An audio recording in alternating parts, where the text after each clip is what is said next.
Oh, I heard just eat some blackberries here. Somebody brought home some saltwater taffy from a trip. Asked if they had any black licorice flavor, and they said, no, that's gross. And I said, yeah, I like everything black. And I thought, do I like all black foods? Do I like blackberries? I think I like blackberries. Guys, this is a knife video. I have a knife here for you today. This is an Amazon special from Nedfoss. You're not going to guess the name of it. It's Blackberries. So not only is it a black button lock knife, but the name of the knife has black in it. Guys, I have to review this knife. Let's get over the table and check it out. Let's get this show on the road. All right, we have the box here. It's got a wolf on it. Pretty silly. And this, I don't know if you can tell this, but this box is bulging a little bit. It feels very tight inside, like not quite sized perfectly. Let's pull this guy out of here. And because of that tightness, it's a little tight getting it out of the box. Get some paperwork. And you get a pouch, and it almost looks like carbon fiber almost, doesn't it? Like it's supposed to be like a faux carbon fiber. Again, Nedfoss with the lion on there. Not a terrible pouch. You get a gray cleaning cloth, which is nice. And then there's the knife. Let's put that over to the side. It comes in a plastic bag. The handle here, and you can see it's a G10 with a carbon fiber sticker. Zoom in here a bit. Let's measure it. 4 inches exactly, which is what they say on the packaging. So there's also other configurations. There's a brown donut. There's a pink donut, a donut that's turquoise. There's a green one. The green one they call green dopamine. There's also another green one called green energy. And then there's a red one, red fortune. Oh, and then a violet sweetheart. Multiple configurations on this one. And they also have one that's black that's a crossbar lock. These all go for about 40 to 50 bucks. This one is a Damascus. So this one was $55 on sale. It says it's 2.7 ounces, which sounds about right. So lightweight knife. We have a pocket clip, steel pocket clip that is reversible, not inset. If you put it on this side, it is inset. The right-handed side, this clip is inset. But if you flip it over to the other side, the screws will stick out a bit. I think that's a doable compromise for left-hand carry. Let me show you some pictures of me pulling it in and out of my pocket, but I'll tell you right now, in and out. If anything, it's going to be a little loose, but it's just fine. I think it has good retention. It's actually just fine retention in the pocket. You know what I think these Blackberries need is some ice cream. Let's try it with some ice cream. I wonder if it'd be better if it was cut up blueberries. Let's get this blade out and we'll cut those up. We have, to point, we have thumb studs and we have a flipper tab. It looks like that thumb stud has T6 on it, so you could remove those thumb studs, which is nice. You don't see that a lot, and I really appreciate that. Nedfoss. Let's check out the flipper. Pretty stiff. Some button stick. That usually gets worked out. Reverse flick. Spidey flick. Thumb stud.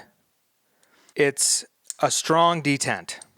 And this is just a button plunge lock. This isn't a liner lock. You can see it in there. But I had to return the first one they gave me because I couldn't get it out. It took so much force to get it to come out. It was extremely strong. It was too strong. I had to return it. And for that, I have to say, not a great gift knife. I've had 2 other knives that came that strong where I couldn't get them out. The first one was this Wii knife, the Wii Cubit in titanium. Now I have it too loose. That's actually just fine. But I went in, I took it apart, I sanded off a little bit of that corner there so that I could get it out. But now I can do it. And now could I have done that with this knife? I could have. But I've learned my lesson that is not the way to go. Just return it and get another one. And that's what I did with this one. And look, this one's better. This one's better. This one's from Tack Knives. And I haven't gone in and fixed it yet. It looks like a button actuated liner lock, but you can't actuate it from the front. I can't reverse flick it. Thumb flick, it's very stiff, very stiff. I can do it with my thumb. You think this is gonna break in, but I don't know,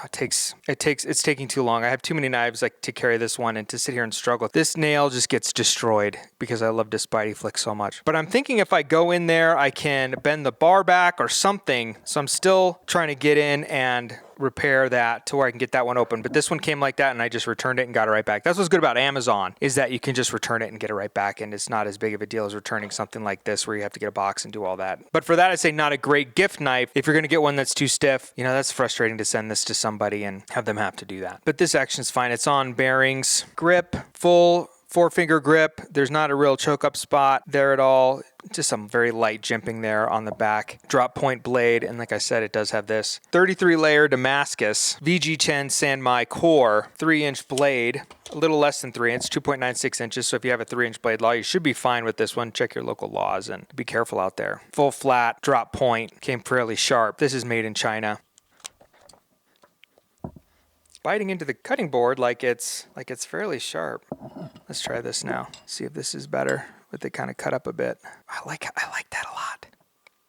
That is pretty good. That is pretty good. A little more blackberry. Kind of reminds me of when my grandfather used to like to make cherries Jubilee. That's good. Cut up whole. I don't know. Maybe I liked it whole better. That was good. Highly recommend. This one is highly comparable to like a CIVIVI Elementum, like this one here. This is, of course, from my holy trinity of black button locks, the button lock CIVIVI Elementum. Same size, kind of similar looking. And there's also one of the CIVIVI, I'll put on the screen here, but the CIVIVI Elementum that has carbon fiber and Damascus. So definitely taking an inspiration from that knife. But this one has a thumb stud, which is nice, which I like. That's a pretty fair comparison. Here's another. The only other NedFoss knife I own right now is this Mermaid. Let's do a cut test and then we'll sharpen it up. What study do we have today? Comparing single site fractures with multi-site injuries in pediatric skiers and snowboarders. What do you think? What do you think from the study? Do you think they found that more experienced skiers had more injuries or less injuries or the same? The same. All right, let's see how it cuts. Pretty good, sharp out of the box. Well done. We already knew that from the Blackberries. Let's get cutting that cardboard. Let me put the ranking for VG10 up on the board here, and you can kind of see how it compares to what was on that CIVIVI knife, 14C28N. You can kind of see having that VG10 core should give it higher edge retention than 14C28N, but then having the Damascus should give it a little more toughness, so should be a little tougher than basic VG10. It's a small knife. The arrows aren't. It's not like a hand-filling knife, but also there's no like hot spots or anything with these gloves on, and it's cutting well. I mean, you may be able to see it in the video, but probably not. I do a few draw cuts. The tip is right at the pivot, so a perfect draw cutter, but actually did really well. It actually did great as a utility cutter. Nothing from what I'm seeing so far in the cutting is making me think this is anything less than VG10 core. Starting to get a little crunchy. Let's go through a few more boxes. I'll go in here, man. Let's see if it cuts. Paper. Still cuts, but a lot more tearing than it was. We're gonna call it there, and we're gonna blow this out because I've got some tape or something caught in there next to the pivot and the button lock, and it won't depress. So I'm gonna blow it out and then see if we can get it to close. I don't think this is a function of this knife. I think this just was bound to happen, eventually, but that did happen. We can also see this pile as a decent pile. Like, there's no way this isn't real, VG10 Damascus. Oh, this is the WOLFBOX.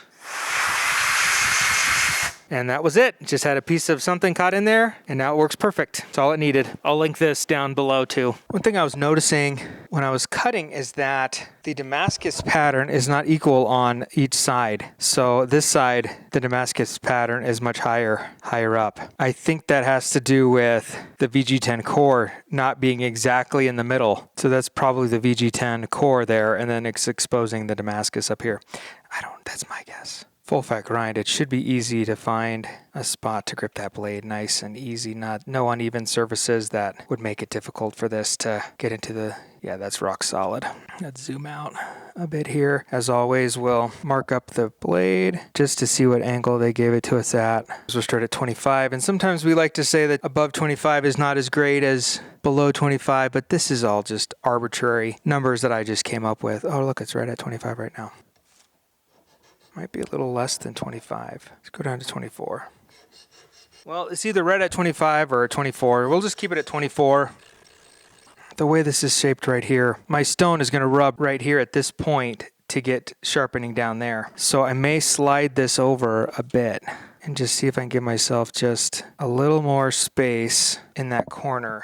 Still fairly rigid in there. I think that's a little bit better. Let's just test that angle at 24 still. Make sure we're still there. Yeah, we're still there. Okay. We'll just give it a little support underneath here with my finger. That was 220. We'll do 400 now. Do some 600 grit. I'm doing some weird progression I don't typically do. Skip the 800 and go to the ceramic cone. 2 micron strop. All right, let's see how we did. Let's clean it off a bit first, and then we'll see how we did. Damascus makes it, kind of hides the wear a little bit, doesn't it? Better than just a typical like coating, right? See how it cuts? Come on, better than factory, better than factory. Laser beam. Can it do a wiggly line?